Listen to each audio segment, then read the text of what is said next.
Hey guys, everybody can hear me good, right?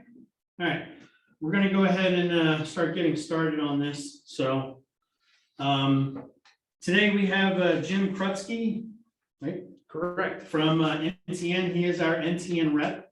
He's going to go over some questions that you guys may have. He's gonna go over as far as like what the NTN is and what the report does and how you would utilize it for your rental businesses. If you have any questions, we'll try to monitor the chat as best as we can. So if you have a question, you can just go ahead and throw it in the chat and I'll try to get to it as quickly as I possibly can. But if not, you guys can go ahead and unmute yourselves at any time and just, go ahead and just say, hey, I have a question. And then we'll try to get to it as quickly as we possibly can. All right. Great seeing all you guys. And are these documents available to them? Not just yet. Okay. Give me a second. I have to. So guys, I have an email of some of the handouts that he has. You're gonna have to give me a second or two for me to get it on my computer to actually upload it over to you guys. All right. It's most of the stuff you've already seen. One of them is the form that's already built into the DocuSign, which is the form that you would order your documents from NTN, and one or two of the other documents are just a kind of a frequently asked questions document. So give me a second and I'll upload that into the chat so you guys can pull that up, right? And we'll wait until you do that, or should I start? You can kind of introduce yourself, Bob. Okay. Or you know it. My name's Jim. I'm with National Tenant Network, and I'm going to review the process briefly and then just answer questions. There's no point in going into detail things you already know. So the questions usually are where all the interest is. There's going to be two documents that I'll talk about. One of them is the link, and I think you have those. So there's a two-step process where you email an application link to an applicant. They fill it out, they put their credit card in, they pay the non-refundable application fee. That application comes to our office. That link is specific to your office. So we know someone in your office is working with that applicant, but we don't know which agent. When you send the request form, right, this is what tells us that you're the agent working with the applicant. You fill out the request form, email it to us. And it is important that you email it to us after the applicant completed the application. If we receive that and they're still sitting on their application and they end up filling it out the next day, no one's going back to check to see if the applicant filled it out hour by hour or day by day. So after the applicant completes the application, you email the request form, we'll process the report and send you the results. If you're working with a group, send only one link. If you have two people, you send one link. If you have three people, you send one link. The primary is whoever you send the application to. They'll fill out their application and it'll ask them if they have a co-applicant. When they put the co-applicant's name and email address, when the primary finishes their application, an automated email goes to each co-applicant. They'll fill out their own application, give their own consent to have the background check run. When it's done that way, you get a group summary where all three people will be on the group summary. Their incomes will be combined. Their scores will be averaged. You get a recommendation for the group, and you get if there's three people, three individual reports. And if one person backs out, obviously that nullifies the group analysis. If it's two people and one person backs out, you still have an individual report that you could provide to the landlord. So one link per group. If by chance you accidentally send a second link, call the office. We can still help you combine those. Once the reports are processed, then we can. So if it's a day later and you decide, gee, I wish I had combined these, we can't do anything with that. But if they're still in application format, we can combine them for you. So just give our office a call, we'll help you out with it. The other form that you'll have is just common questions that people have had that we put into a format for you. So with that, I'll open it up to questions about the report, the process, any of the changes with eviction history per New Jersey statutes. So do we have any questions? When did the price go up? Price. I thought it was $35. It is $35. There's been a price increase. I'm not sure when that went up. I don't know. Yeah, 40 is sort of a standard across the board. Brenda, did you know that there was a price jump? Did they tell you about a price increase? No. Okay. I'll find out. They should have sent an email announcement when that occurred. Okay. So, but as of right now, you're saying it is 40? Yeah, it is. Okay. So for those that are on the call, the price of NTN has gone up from 35 to 40. All right. Everyone got that from all the, And it will tell them on the application what they're going to pay. okay. Yeah, but we like to tell. And what all information do our NTN applications include? Isn't it like eviction history, or is there any criminal, Yeah. whatever? Yes. Right. So the report that you get starts with what we call a decision point report that evaluates the applicant's credit history and rental history. So eviction filings are included in that. NTN is a primary collector of eviction data, which means every week we collect data from landlord tenant court. We do it nationwide. So whether they're coming from local or across the country, you'll see the eviction filing. So credit and rental history is what makes up the score on the decision point. So when you're looking at our report, if you're looking at a score of a 90, that's a combination of the applicant's credit and rental history. The criminal report is also there, but it's separate. It does not affect the score. Someone could have perfect credit, perfect rental history, and No, you're fine. A criminal history that the landlord may find objectionable. But it's not going to affect the score. The score is a financial performance. The criminal background is the social risk. Are you going to be including FICO scores? Is that a recent change I thought I heard? Yeah, FICO scores are included on your report. You'll find those, the decision points on the right-hand side, you'll see the FICO score on the left-hand side. It'll be a 3-digit number right above where the rent to income ratios are. Yeah, I believe that on the report, it says decision point, right? Well, that's the decision point score. That's the 0 to 100 range. And then the FICO is on the opposite side of the page, and that's the 3-digit.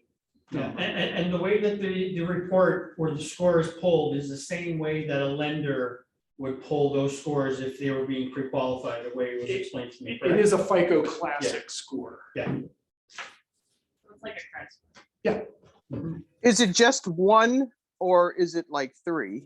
No, it is one, and that's standard across property management, apartment complexes, management companies, housing authorities. Historically have only pulled one. There's a couple reasons for that. A mortgage company is looking for things, for example, let's say a $25,000 medical collection. That would be a very big deal for a mortgage company. Landlords, it's not that big of an issue. In fact, most landlords factor out things like medical collections when they look at the risk. If you're a mortgage company, you're concerned about a collection item that could affect clear title at some point. If you're a landlord, your tenant doesn't cause that kind of risk. There's no risk for your property because your tenant owes somebody money. If they've paid their car and their credit card and their bank loans and they're current with all their utilities and they paid their rent on time, statistically, they're very likely to be a good tenant and pay the rent, whether they owed the hospital $25,000 or not. So landlords typically factor those kinds of things out. If you're a mortgage company, you're looking at all 3 credit bureaus just in case something like that popped up. If your algorithms are already factoring that item out, you're not as concerned. So that's one of the reasons. All right, so I just pulled up an NTN report I just did. I don't know where would I find the FICO score? I know it was added, you will start to see it right here. It's not there now. Okay. What are you looking for? The FICO score? It's right here, in the second page, you can see it there. I had it on here. Oh, okay, see, it's not on my report here. Okay. Okay, this one's from like, Right, It it's not automatically on there. Your counselor has to request that. A lot of companies don't include it, but landlords ask for they it. always So ask it's, for the credit scores. right. No, I do it as a Even- separate, so I do it usually, I have them screenshot their, I Right. don't know, whatever credit score they can find. Right. However, right, so that score, if it's a FICO Classic, the exact same credit report might have a different score. If Oh, it's a no, I FICO just- I 9, a usually FICO see, like, 7. No, I always tell them, I'm like, find me the best. People will come and say, gee, I have a Credit Karma score of X. Credit Karma is usually hard. And, so for the landlords will ask for the FICO score, but if they're not the account holder and they don't know which FICO score that is, then it really doesn't make a lot of sense. Well, they ask for it. So, right, so they ask for it, so you can provide it. Yeah.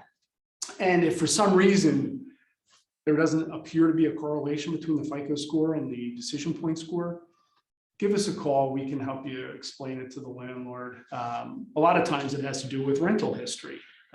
Or, for example, a large medical collection, which is considered low risk for the landlord, but FICO, which is doing it really for the mortgage industry, is considering it a high risk and lowering the score. So there are differences sometimes. No, and I've come into trouble where my tenant just doesn't have a credit card, so he literally has no credit history. Right. And so he's gotten 0. A 0 doesn't mean no credit. Yeah. A 0 means everything is a collection item. It didn't come up, nothing came up on this. If he has a 0, he has credit. If he did not have credit, it would stipulate that the score was no credit. And your criteria probably has a default setting for a score for no credit, and it'll tell you no credit. Common misconception: a 0 means everything on the credit report is below the collection line. There's no trade lines. So our system is looking at how they paid their bills and assessing credit to timely payment. So somebody with 10 trade lines all on time, they're scoring in the 90s. If there's no value to any of the trade lines, because they are collections, they're all collections, it's going to be a 0. That's what their score is. He So just told me he never had a credit card.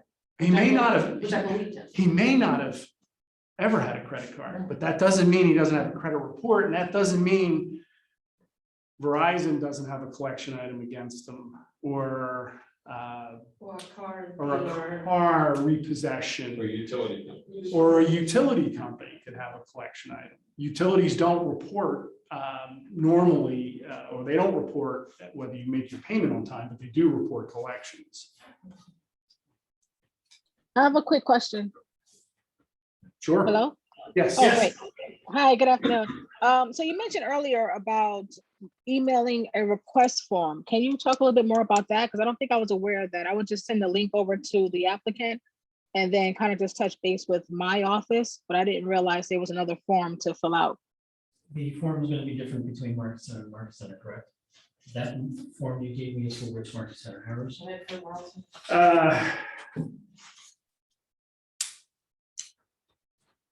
April It's for Medford. in the handout that I've uploaded in the chat window, that order form is for the Marlton Medford office. So talk to Jamie at your office because they can do the same thing that we've done here, which is you would just upload that order form in DocuSign under renters.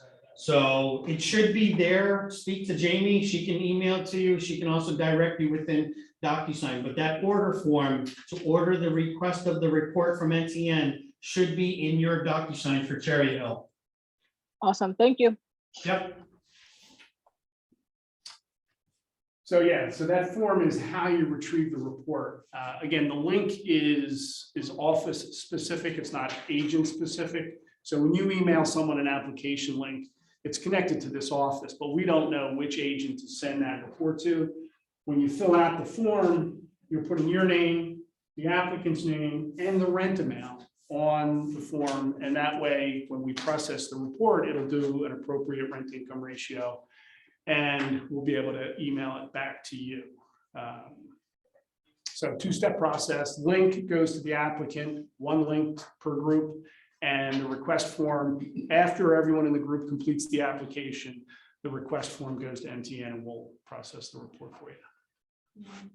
It's also probably useful for everyone to know, your renter can use just a blanket address, so they have to do a rental address. So I just tell them to pick one we've seen. It doesn't really matter, as long as you pick the right rent amount. And then you can use it for any application. Right, so the address doesn't appear on the report. It has nothing to do with the analysis. The rent amount does, It does. and that can be updated. If you're pre-qualifying somebody, if you don't want to drive around and then find out that the unit is already gone, you want to have the report ready and you ran the report ahead of time. I recommend that. Pre-qualifying. Just recommend pre-qualifying. Find out what's the maximum rent they can afford, put that in, and then they can apply for any apartment below that. But if you have to reprocess it, you just call our office. We can change the rent amount, reprocess the report. It's not re-pulling the credit report. It's just running it back through the software. Did everyone hear that question with regards to the address? Because I've had other agents ask me the same question. When your applicant is filling out the address, there's an address that's asked on the report. They can use any address, but usually common practice is just use an address of a property that they've seen that they're interested in. It really doesn't matter what address they use, but they do have to put an address in. And what Jim was saying, that is, if you want to see what their maximum approved amount would be, have them put their maximum price range in the report when they're doing it. So if they're looking at a property that's 1,300, but yet they can go up to say 15, have them put in that the rent is going to be 1,500 in case the next property you look at is indeed 1,500. All right. Yeah, I guess my next question would be, I'll ask Peter. So if their income is $5,000 a month, how does that affect their scoring? So what would you say is the maximum amount So they should be renting? it does not affect the score. There are two separate analyses. One is their past performance, which is the best predictor of future performance, how they've been paying bills. And that's the score. And on the other side is what can they afford? So that it's really two hurdles. Can they afford it? And are they reliable? Someone could make $1 million a year and not pay their bills, and their score is low, but they have plenty of money. Some people have a great score, but the opposite is true. Yeah, the agent should be qualifying as they would apply, so pretty much 28% of their income, depending on bills. Yeah, but they'll let you go higher. They'll always let you go higher, but they're also can default, they don't mind telling you. So usually with renters, I found it's about 45% is what, I know, it's not how I would want to live, but they will do it. Yeah. Whose question was asked, the gist about section 8? My question. And then there was something like that.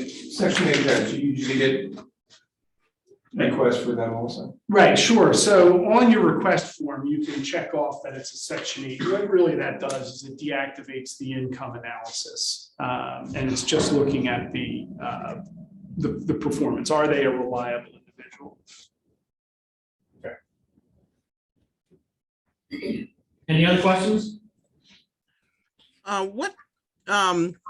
If you have somebody that has a low NTN score and their current landlord, I guess is not reporting anything. Is there something that you can do or the landlord can do rather to help boost up their score? So the score starts by evaluating their credit report. So there's not a lot you can do to change that, other than them repairing credit and coming back later and having the report rerun.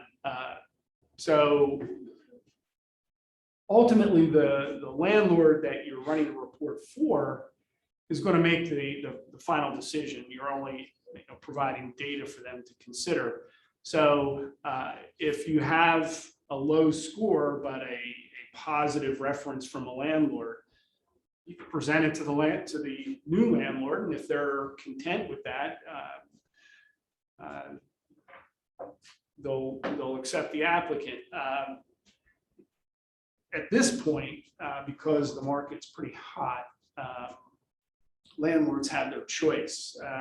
When the market's not so good and landlords have vacancies, sometimes they'll be more lenient in what kind of scoring they'll accept. But ultimately, it's their choice. So if you can provide extra information that helps them to realize this person is better than their score peers, then please do it. Also, what does it look like? Because fortunately, I haven't had anybody, I guess, that's been evicted yet. What does that look like on the NTN report, or what does any criminal activity look like? Right. So the eviction information shows up in red, and it's showing the filing. We don't always know what the outcome, and New Jersey is not terrific in putting in the disposition. So sometimes you'll see a dollar amount, and that's what the landlord was asking for when they go to court, but we don't know what the final outcome. So when you're looking at the eviction filing, it's really telling you that there was a problem significant enough that the landlord went to landlord-tenant court and initiated that filing. It's a red flag. It's something that future landlords are going to look at and consider. It's not the beginning and end of an applicant's acceptability, but seeing multiple eviction filings. And again, it'll be in red. It'll have the date and the address where they were filed on. The second page will have more data, the LT number, and all the information about the filing. But you won't miss it, and it will tell you how many points were deducted for that filing. So if there was a filing from 3 years ago and it's a 10-point deduction, it'll tell you the score was reduced by 10 points for this filing. So if they had a score of 60, they would have had a 70 if they weren't filed on for eviction. I will share for everybody. I was just looking at a past client. He literally scored a 1. But I still got him a rental. He had plenty of income. And I explained after talking to him, what happened was his ex-wife stopped paying rent while he was abroad for he's a serviceman. And so I explained what had happened, and because he had enough income, they still actually took him. So sometimes it helps to just give your landlords at least the background information so they can make their own decision. And sometimes it still works out. Right. Yeah. I mean, I was shocked, but if you're representing the applicant, Yeah. you're in sales. You have to sell Absolutely. this person. I solved the problem. But And if there's a negative, you need to find some positives, or you're not going to place them. But so I just want to tell you, don't necessarily give up. Just find out their background so you can make the landlord feel a little But better. on the other side, just always think that you placing this person in, if it's a good client, you give them a bad renter, you're never gonna see that business continue. That's right. So, and always, and the last thing I like to say to people when they do this is always, if they don't have credit and they wanna use a landlord reference, don't always trust the landlord reference. Request a copy of the deposit tickets. Because that way you can know if it's a bad tenant, having 13 of them is really nice to get rid of sometimes. And great tenant, got a place to go, you'll be out next month, great. And then, and I tell you, it's, I've seen people write things that aren't true, just to get rid of a tenant so they're not a holdover. We do, for some of our apartment complexes, landlord verifications, and, we'll call. They were wonderful, paid, paid on time, terrific. And we're looking at a report that has, 3 filings. Yeah, if you call, you need to have information first. before you make the Deposit call. tickets tell you the story. Yeah, If you don't have deposit tickets, you don't have a good tenant. right.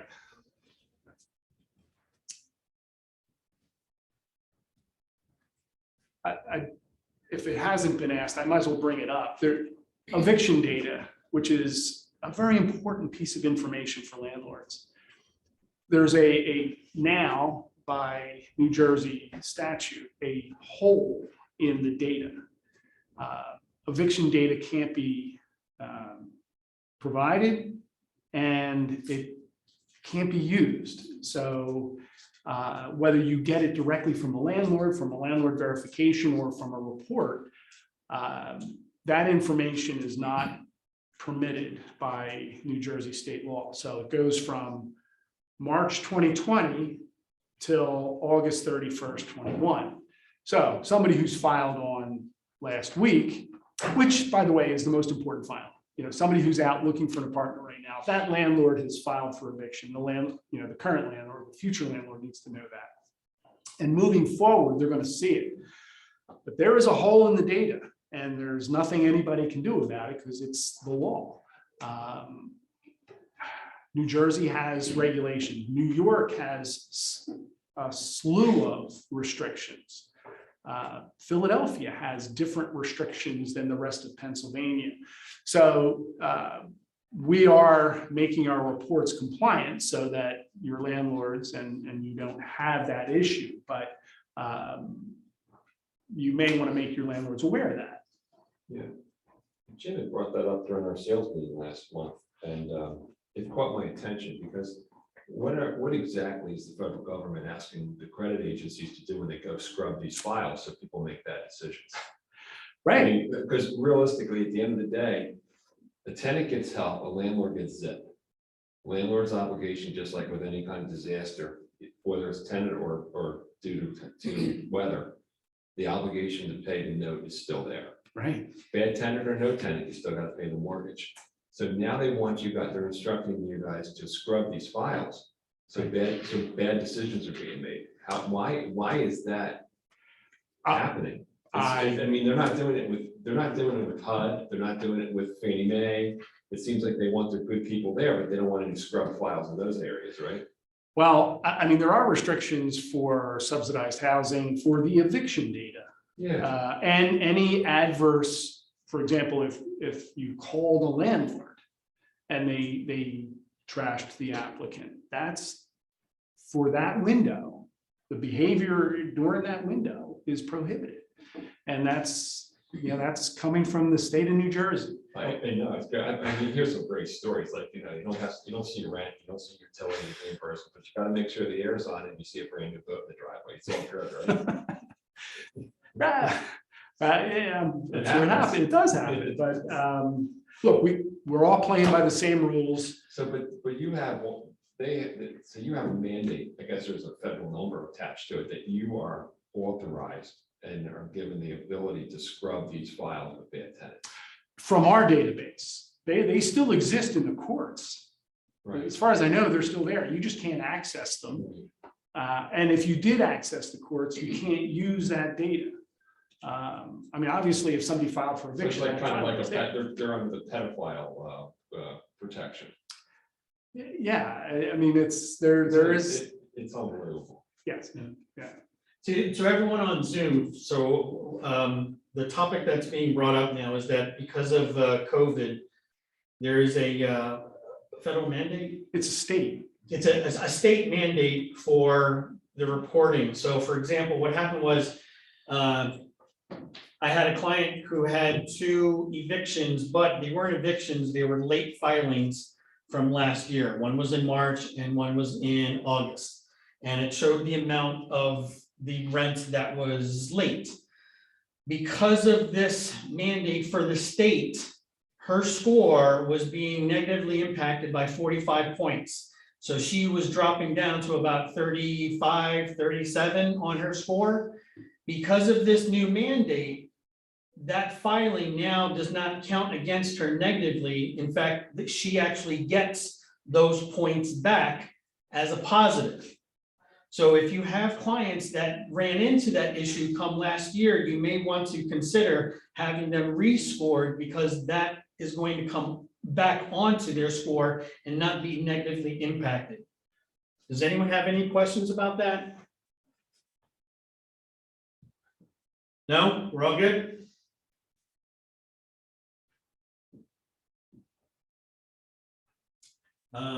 Move on to whatever else you had.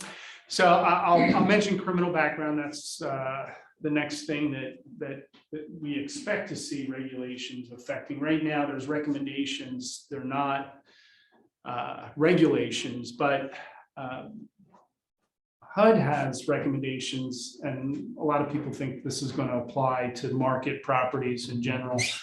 But you should not have an overly broad criminal policy. For example, if you said, I don't take anyone who's ever had a criminal record, that would be considered overly broad. So what a lot of our apartment complexes and management companies are doing is they'll have a criteria set out that looks at the severity and the age of the record. So obviously, murder might be a lifetime exception, but lesser crimes and certainly misdemeanors are put in that category as not something that would be reason for rejection. And the reason they're putting this in is they believe that certain records have a disparate impact on communities, and that they want to make sure that there is a legitimate reason if someone is rejected, that criminal record would have significant impact on the community. If it's an apartment complex, even a single family home falls into that category. So right now it's not a regulation, but it's recommendations.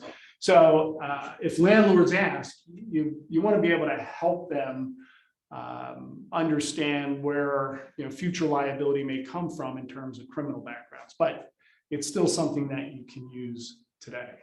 So any questions on that? Any questions about the criminal reporting on the report? And remember, that it does not impact the score. Social risk versus financial risk. Landlords have to balance both. Obviously, the ultimate decision is made by the landlord. You're just making sure that you've done your due diligence. You've let them know what they need to know to make their good informed decision. And then it's up to them.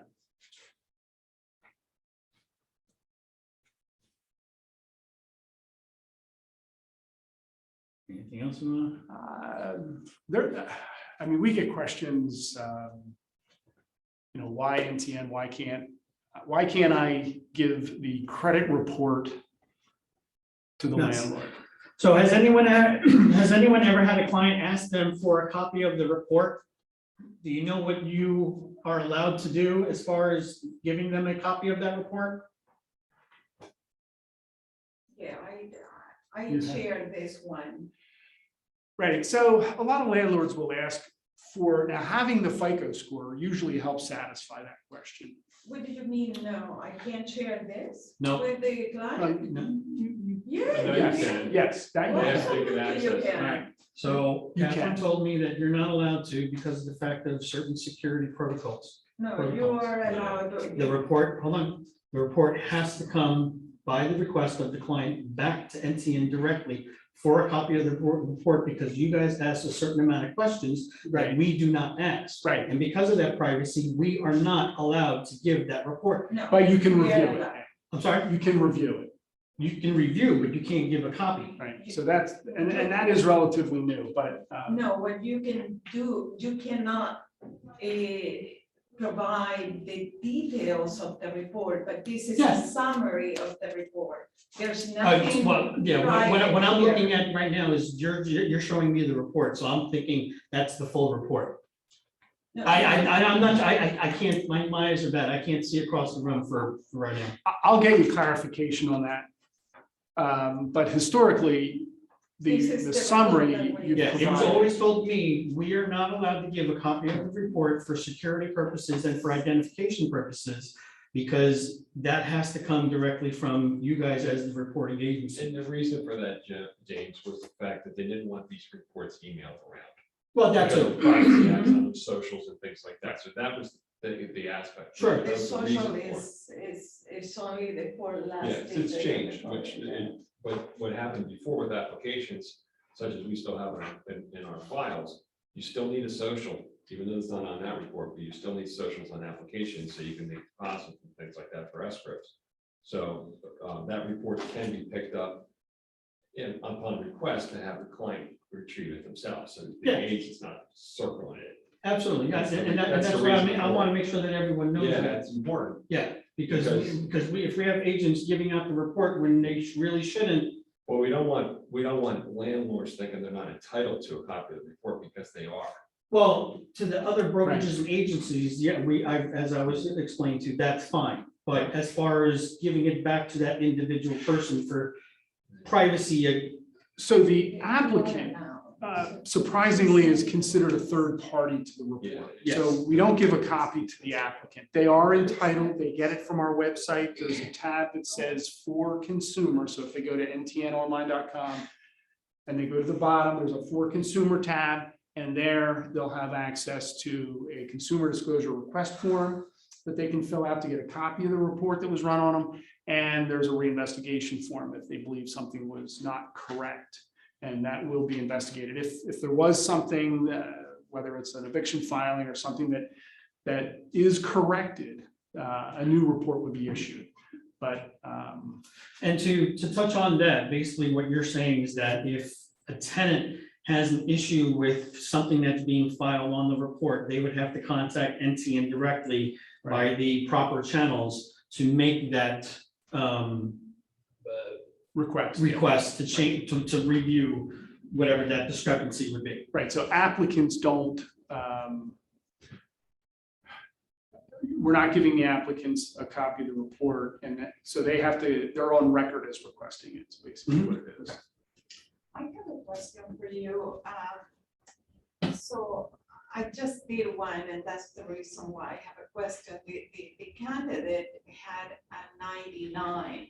I usually, I go direct to this number, and I say, great, 99, perfect.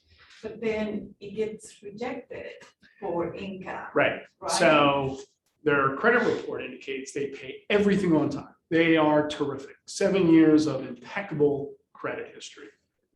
But just because you've always paid your bills on time doesn't mean you're going to be able to afford this rent amount. So there's two separate hurdles they have to get over. One is, do they make enough money? And the other is, are they reliable enough? And if they Right. pass both, they're gold. Right, and here is the confusing part for me, because if you have a 99, that's the fact that rejecting this candidate, to me, the difference is 1 point. So Right. it's very confusing. to me. So it's a I know this. it's a recommendation to reject, right? So the landlord can still look at it and say, wow, 99, this person is really reliable. I have faith that they will pay the rent, but you've also let them know that their income really doesn't meet industry standards for what their income should be for that rent amount. So if something goes wrong, again, you did your due diligence, you let them know, here's the risk. And if they decided, gee, that 99 looks so good, I want to rent to them, that's their decision. Now, they also in this report, they couldn't confirm the social security, but it's still, it's 99. So Right. that's why I'm getting really confused about the So- results of them. Right, so if you see the score, and what's happening there is the credit bureau is saying, look, we're confident that we're giving you the correct file. Because they use more than just the social security number. They're going to use the name, the address, the social. And it's not that uncommon for somebody to have had their credit run where if you went into a department store and opened a credit card and somebody typed in your social security number and they transposed a couple numbers. That's going to show up on your credit report as a second social, and that's where they come from. So if a landlord is running a background check, and we have lots of landlords that, let's say an apartment complex, and they go ahead and they key enter all the information themselves and order the report. If they misspell the name, that person's going to have an alias on their credit report. If they put in a different social, they're going to have another social on the credit It should report. show up, right, if there's a discrepancy. Yeah, it should say that the social wasn't confirmed, but that the credit report was confirmed. So you need the whole report. Yeah, it says that the credit report was confirmed, Right. but not the social. Right. But yet, I'm just uncomfortable with getting a 99, but there's all this, Discrepancies. Right, so the credit bureau is saying, even though the social isn't exactly what we have on file, so there's 9 digits, and if, a 23 is a 32 on the credit report. But it's John Smith, and he lives at 12 Main Street in Marlton, New Jersey. They're going to give that file. They're going to say, yeah, that's the same person.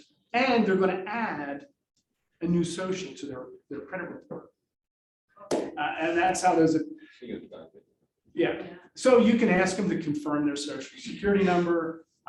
But if the credit bureau is giving the report, they have confidence that that file matches the person that you're requesting. Now, what I did is I asked them to call the NTN to give them the right social security because I didn't want to be involved with social security. Right. Is that the right approach?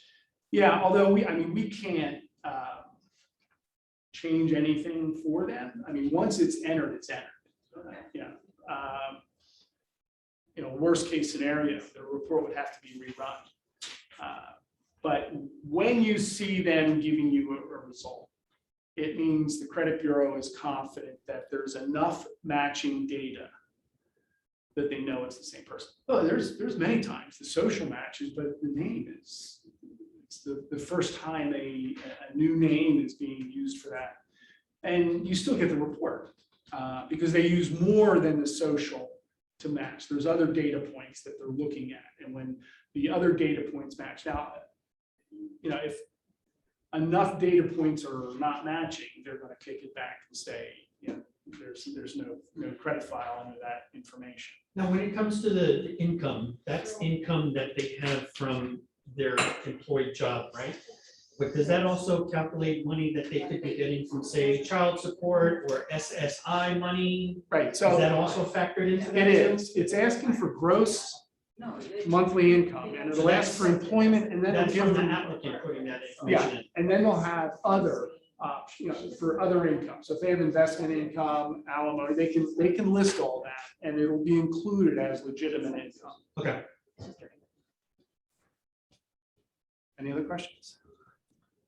Now, for the evictions, I had a couple cases where we know for sure the client had an eviction and he didn't show up in the NTN report. Can you elaborate on how you guys get that Sure. data? So similar to what the credit bureau is doing to issue a report, we can't report what's considered a possible eviction. So we have to have confirming information that it's the same person. And the way it's typically done is their credit report is pulled or a social trace. And we use those addresses that their social security number connects them to. And then we look at the eviction file. John Smith, there's 50 different John Smiths filed on in New Jersey, but there's an eviction filing at 12 Main Street in Marlton, New Jersey. Your applicant, John Smith, has a known address of 14 Main Street in Marlton, New Jersey. That's considered a match. If John Smith had an eviction filing, but there's no history of them ever living at that address, we can't give that filing and say we think it's them or it might be them, Now, we do put a disclaimer on the report saying there could be name matching information if you want additional information. So, I mean, landlords are free to do additional work. Now, unfortunately, from March 20th till August 31st, you know, they can't do it, but if the filing is older or newer, you know, a landlord verification can be done if we think there's an eviction filing at that address. Most real estate companies aren't doing it. I mean, we do it for some of our customers, our apartment complexes. They're paying for additional services, so it's kind of hard to do it for a real estate company because everything is sort of programmed as far as what services you're getting. But if you really believe that that is the case and you have information, I'd say call our office and we'll try to work with you. Could it have been an outside chance that the old landlord just didn't report the eviction, or? Well, the landlords don't report evictions. They file for eviction. So if you want to remove someone from your property, you got to go down. You can't just tell them, you know, pack your bags, you got to leave. You got to get possession of your property. So you're going to file for eviction. We collect every week from landlord tenant court. And again, we do it nationwide. So if there's an eviction filing, that's going to show up. But that filing has to match your applicant's information. There's lots of John Smiths. There's no social security number on the eviction filings. They're public record. So we're looking at other pieces of information. And if we can match it, we'll put it on the report. If we can't, we're not permitted to put it on the report. So you wouldn't report unless It's somebody confirmed. filed for eviction? Oh, Not because they were just late in their payment? right. So Okay. in the eviction filing section, that is the landlord went down, initiated the filing. That's going to show up. We do have, and some of our landlords report what we call move out information. Again, typically a landlord who has an account is going to report, and they can report unauthorized occupants, unauthorized pets. If somebody didn't return the keys, that can all be reported. And that does affect the score when that shows up. As well as late. Yeah, they can report information to us and that will show up. But eviction filings are really what landlords typically look for. And if there was a significant problem, I mean, it's not a pleasant experience to go down and file for eviction. Landlords typically don't do it, you know, capriciously. So if there's a filing, there was a problem, and that's something for the future landlord to consider. But that filing that falls under the eviction title or under the section can sometimes be a late payment that client can pay. And then instead of it saying a date or a filing at the end of the report, it'll say settled, which means that they have settled that. Right.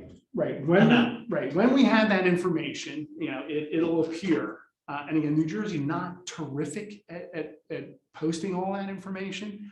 So sometimes, you know, you really actually have to contact the landlord to find out. Or look, as a condition, it would be finding out if that was paid. Yeah, and the big question, quite frankly, for the previous tenant, did they or did they not file a notice to quit?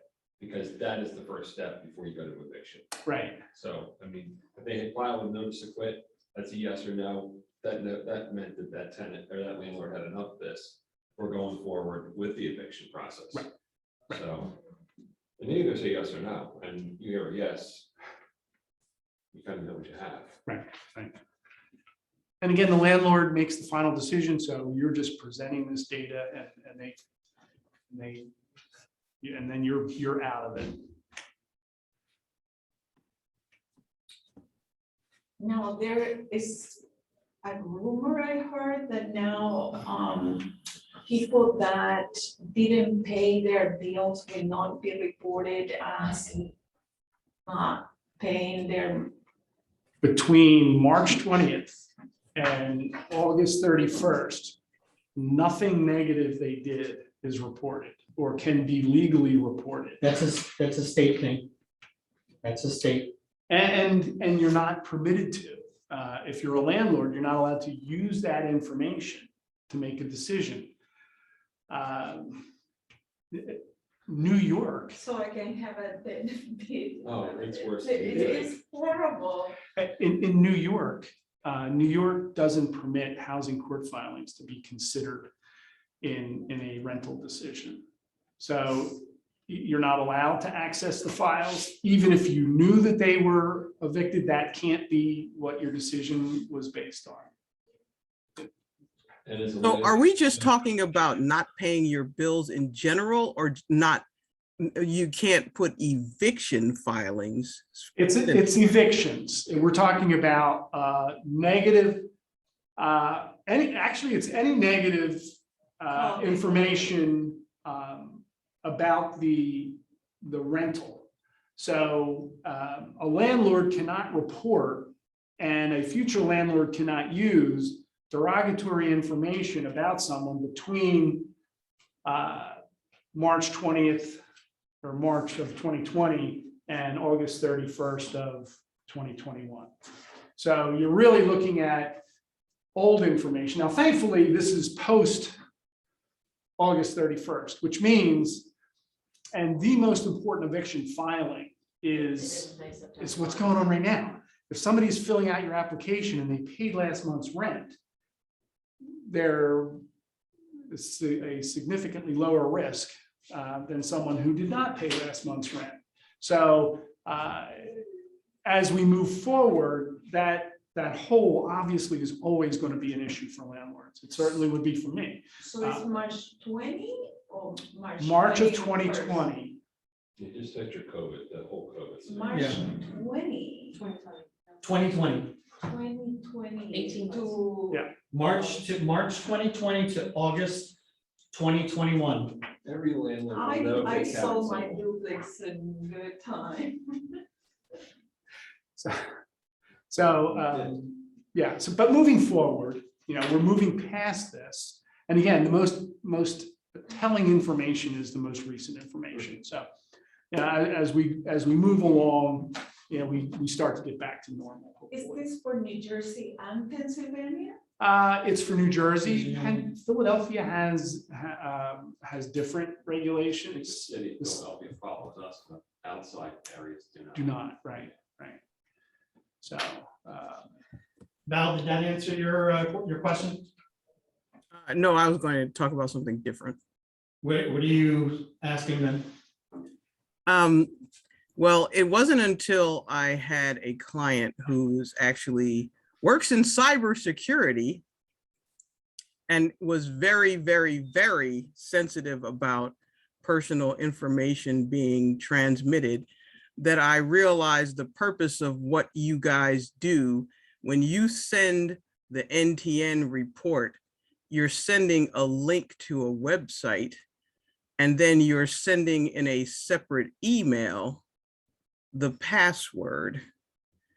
And so is it the, okay, the preferred way to do this when you're sending the NTN report to the listing agent, isn't it preferred that, like you send the link and then the email in a separate, the password in a separate email, the same way that you guys send to us, in order to assure the highest security of that person's information? that would be Because the highest security.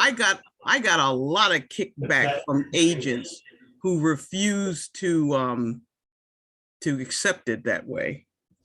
So what we were talking about outside is kind of like, when I said creating the password and stuff, I think what she's asking is sending that email to the listing agent and then them actually sending a password thereafter separately to gain access to that Well, report, right. or can we just? That link is already programmed with a username and password. So, You would have to provide them in a separate email, the Yeah. username and password for them to log into that. So Val, to answer your question, the way that it works for us, when we're filling out the report, just like you explained, we would get the link to the report, and then we would have to use our unique password to gain access to the report. So if you wanted to have that extra security, then you would have to share that password, that's your password, with the other listing agent. Yeah, I know. I Okay. know. But no listing agent's gonna do all that work. Well, but see that's where, that's where like a lack of, knowledge of security protocols is an issue because, like I said, when I dealt with this particular client, they said, do not download my NTN report and email it to anybody. Okay, then for that particular client, then I would hand deliver it. Because this is the first I've ever heard of a client asking to be that secure, but that particular client, you would have to handle differently. Hey Val. Curious if you still have him in your roster, ask him how he files his S corps or personal income tax when you just email it to the federal government for payment. Ask him if they do anything special. They expect everything to be done online except for things that they want to control.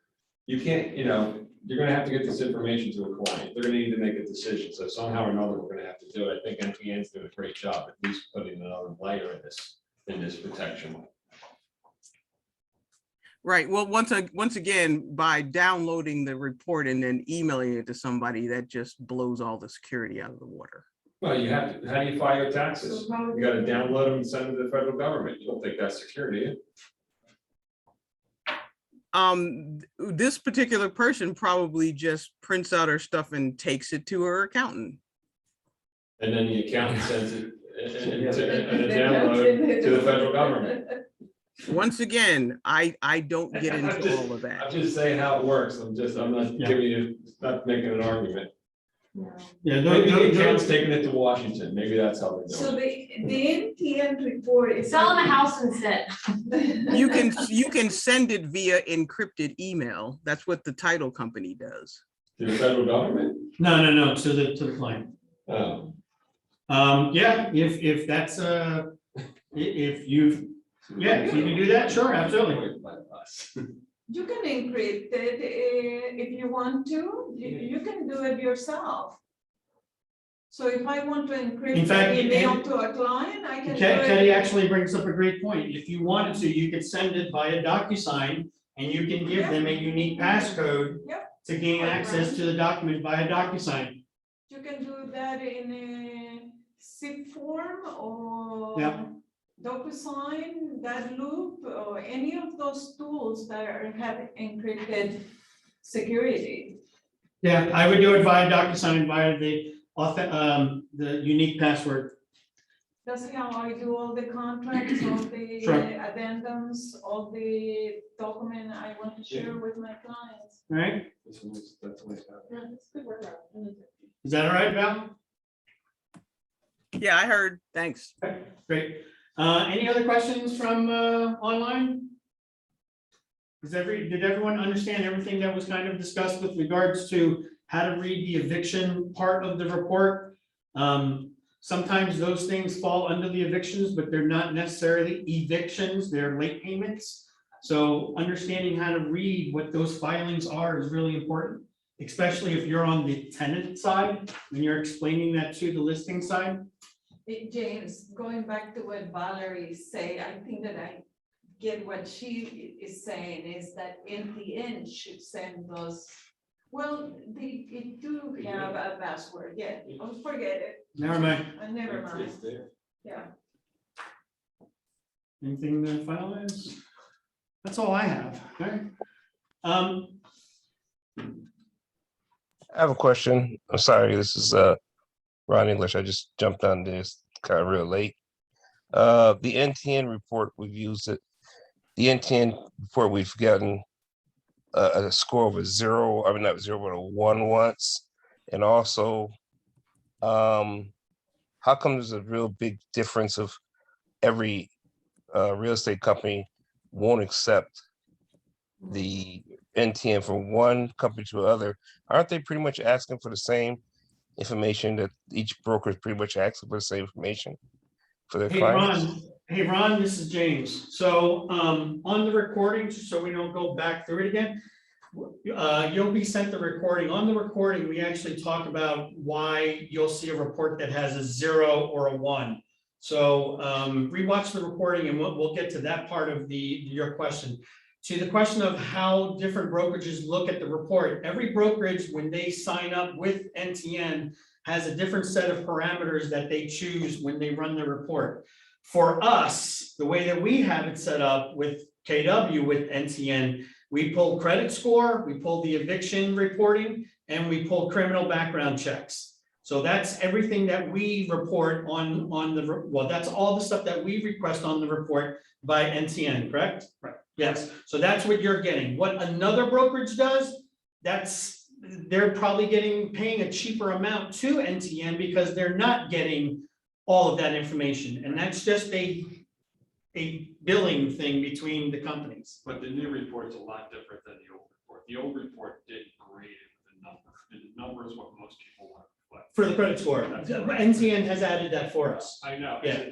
But previously, if they had other experiences with that, it hadn't passed. Yeah. It was somewhat of a problem to renegotiate those efforts to make sure it was a good. Yeah. Right, if they required that Yeah. number. to That's work correct. there. Because they didn't see that, they just saw the grade. Did that answer your question, Ron, in regards to the second part about the different brokers? Yeah, I would like to know that if it's branded the same as ours, No, you know, I mean, other real estate companies maybe having the exact same criteria.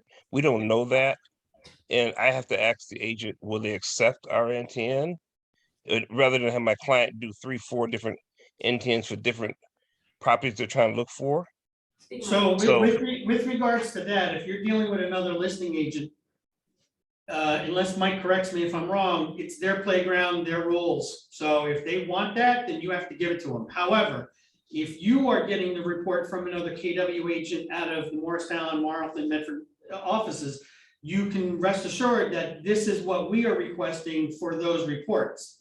Now, if it's a listing that you're taking, you can request whatever you want, because again, it's your rules, your playground. But if another agency, whatever XYZ real estate company, if they want something in their report, you can tell them, hey, I ran NTN, this is what we run as a company. If they still choose not to accept it, unfortunately, you're gonna have to play by their rules. And they might have that disclosed. And one other thing too, okay, James, anyway, why is there a number system like this? It's kind of, sometimes it may come across as, you know, not, you know, favorite. It's just not fair. That comes across to me not fair. Are you referring to this? Yeah, your number score system. 0 to 100? Yeah, the score number system. Right, so the idea behind the report itself is to express risk, and the algorithms are designed specifically for property management. So it's expressing risk to the landlord who is trying to make an informed rental decision. And you know, the landlord needs to know how much risk that individual poses.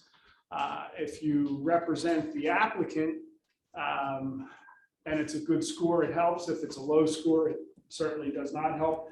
But if you're the landlord and you're deciding whether this person's is likely to fulfill the lease, you want to have an idea of how much risk and whether they meet your specific risk tolerance. And that's what the score really is about, is helping them to know where the applicant fits in terms of risk and whether it meets their risk tolerance. It's an easy way to determine. It's like the credit score, just adding the background and all the algorithm that the mathematical algorithm, just adding other components other than the credit score. There has to be some calculation of credit risk. It's Credit we're saying right risk. here.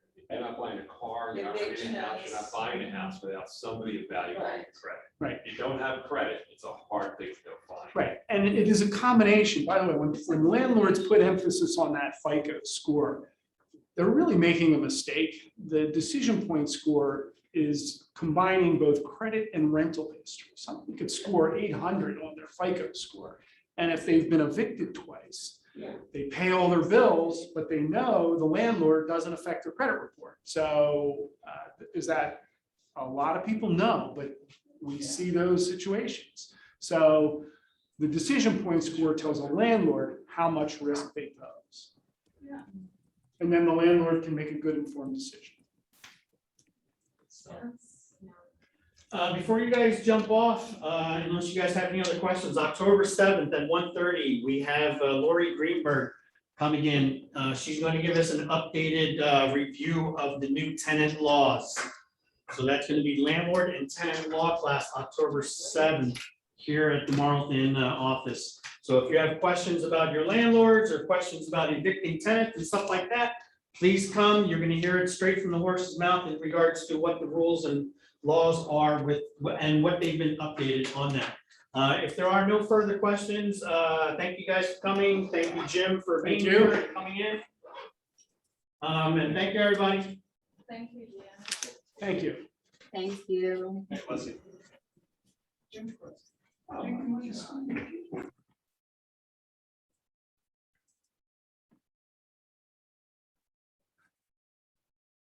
Hey, James, Yes, Val. is the landlord tenant gonna be via Zoom as well offered?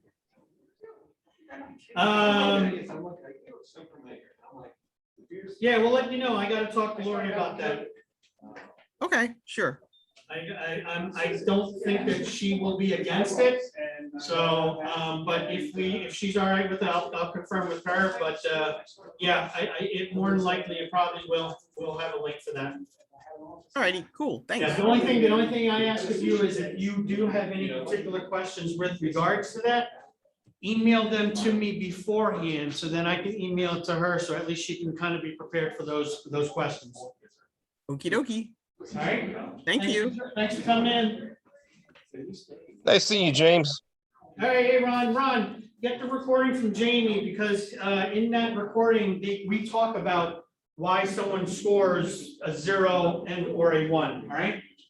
Absolutely, yes, too. All right. But Nice seeing you guys. that guy was from NTN, correctly? Yes, he's So- our NTN rep. Right. Are we gonna talk to a rent spree people at all? Who? Rent spree, the other company that's tied. I have no idea who they are. I don't know. Okay, I think it comes through Bright. We Okay. know you using that too. All right, I'm Ron. still trying to get in touch with Joe. I have a command question. Okay. All right, Ron, take care. I gotta get going, but take care, all right? Right. I'm trying to get, if you see Joe, let him know I'm trying to reach him. I don't even get in contact with Joe, so.